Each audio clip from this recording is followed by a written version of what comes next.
So hello, I am Dr. Angela Jackson and I'm the South Dakota Organic Ag Transition Advisor for the South Dakota Specialty Producers Association. And today we're talking about a project in Vermillion, South Dakota, which is an urban ag organic regenerative project that sits on about 2 acres out of an 8-acre parcel. They are currently in year 2 transition on their journey to becoming certified organic and certified regenerative. And so in this video, we're going to be talking a little bit about what that transition journey looks like for them and the context in which it's happening, and also some of the successes and challenges that they're facing along the way. Conventionally farmed for over 20 years, chemically farmed. So year 1, when we took over, we needed to rebuild the soil. So we did regenerative practices at that time. We did a minimal till event, and then we planted cover crops into that bed. You're working in collaboration under a contract with NRCS.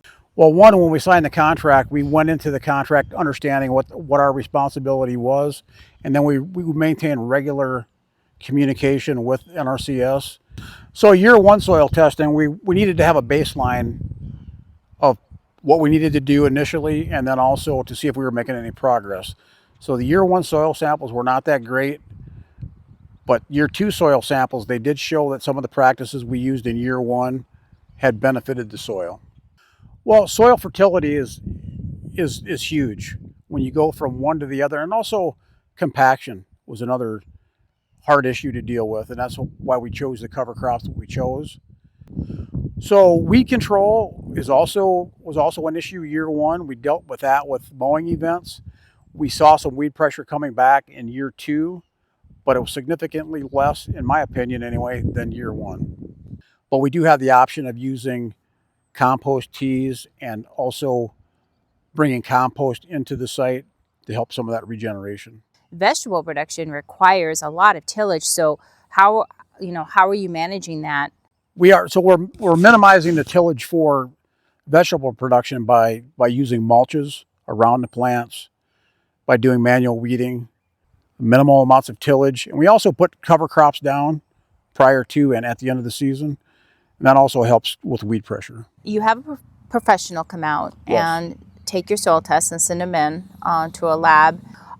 You're doing the Haney test. Yep. You're checking micro levels. And in organic, you have to have soil testing in order to apply micronutrients. But what's interesting is that you can use then those soil tests to help you decide what to plant where based on what the nutrient deficiencies are in the soil. You're planning to grow a variety of different vegetables here. How do the soil tests drive your decision on what to plant? Well, we're choosing based on the soil test where to plant which variety of crop. I think the cost share for soil testing is imperative to the program. Because these tests are not cheap. They're not cheap, but they do tell you a lot of information. Are you thinking about biologicals or any types of other inputs, kelp or anything else that might help speed up the process?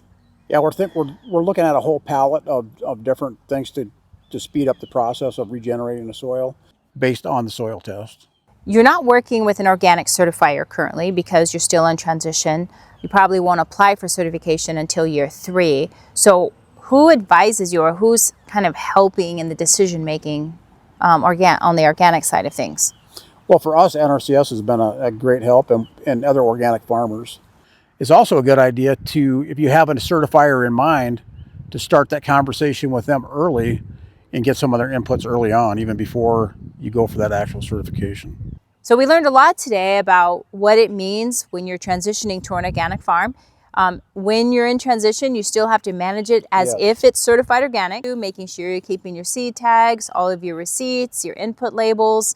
But the benefit of OMS 823 is it's helping you financially, right? During those years when you have to manage it organic, but you're not actually able to sell anything organic off the land yet. Well, thank you very much for joining us today, and good luck on the journey over the next year or 2.